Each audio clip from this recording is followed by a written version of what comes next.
అది దగ్గు మందు. దాన్ని ఎందుకు తాగుతున్నావు? దగ్గొస్తుందిలే పాపా, నువ్వు గాని.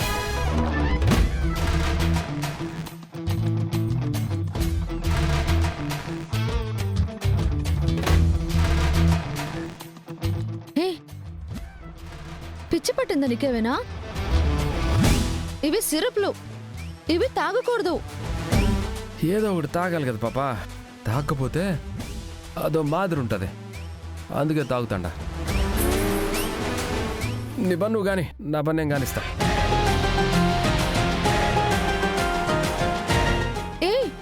లేనిపోని రోగాలు వస్తాయి. అది తాగితే అనారోగ్యం అంటివి, ఇది తాగితే రోగాలు వస్తాయంటివి. ఇంకేం తాగాల? విషయం తాగమంటావా నన్ను? నువ్వు ఇలాగే చేస్తూ ఉండు, ఏదో ఒక రోజు అదే పని చేస్తాను. నాకు తెలుసు పాపా, నీ మనసులో ఎంత కోపం ఉండదునే. ఇది కోపం కాదు, బాధ. ఇంట్లో వాళ్ళంతా బాధపడుతుంటే అది పట్టించుకోకుండా నువ్వు తాగుతూ తిరుగుతూ ఉంటావు చూడు, అది నా బాధ. ఇవాళ నేను ఏమైనా కొత్తగా తాగుతాడానా ఏమే? వాళ్ళందరికీ అలవాటేలే. నువ్వు కూడా 4 దినాలు పోతే అలవాటైపోతావు.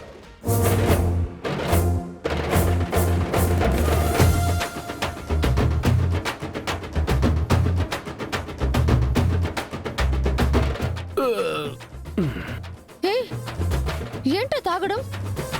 ఒక్కటంటే ఓకే, వరుస పెట్టి బాటిల్స్ అన్ని తాగేస్తున్నావు. ఇది సిరప్ అనుకున్నావా? సిరప్ కాదు పాపా, మందు.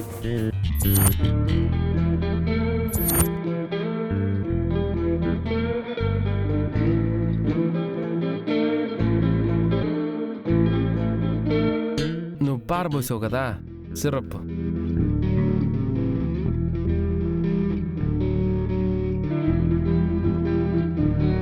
ఇప్పటిదాకా బాటిల్ పారబోస్తాండవు కానీ ఏంటబ్బా వాసన రాలేదని కొంచెం ఆలోచించినావా?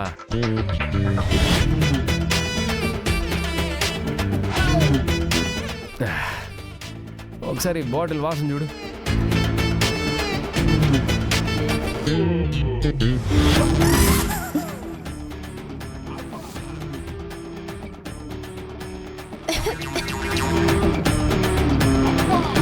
అంటే ఇదంతా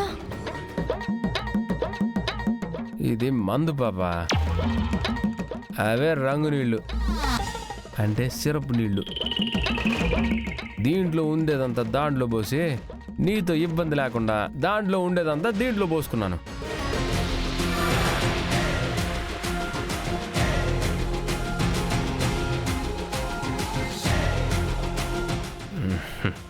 ఎవరితో అయినా పెట్టుకోగానే మందు తాగకూడదు మాత్రం పెట్టుకోక పాపా. తెలివితేటల్లో వాడిని కొట్టుడోడే లేడు. మందు వాసన అంటేనే పడందానివి నువ్వు. మందు లేకపోతే నిద్ర పట్టనుండి నేను. అప్పుడు నా మందుని ఎట్టా కాపాడుకోవాలో నాకు తెలియదేమి. నువ్వు బాగుపడవు, ఇలాంటి చావు తెలివితేటలు మాత్రం ఉంటాయి. ఇక నువ్వు విన్నానా నాకేం ఎక్కువ పాప. మందు చల్లంగా లోపల పోతూ ఉండదు కదా, మెల్లమెల్లగా పని చేస్తూ ఉండదు. నువ్వు కాసేపు రెస్ట్ తీసుకుంటావా? పో, నేను కూడా రెస్ట్ తీసుకుంటా. ఏంది వెళ్ళు, కొంపదీసి నువ్వు కూడా తాగుతావేమి? వద్దా? పోనీ చెగుడిలు తింటావా?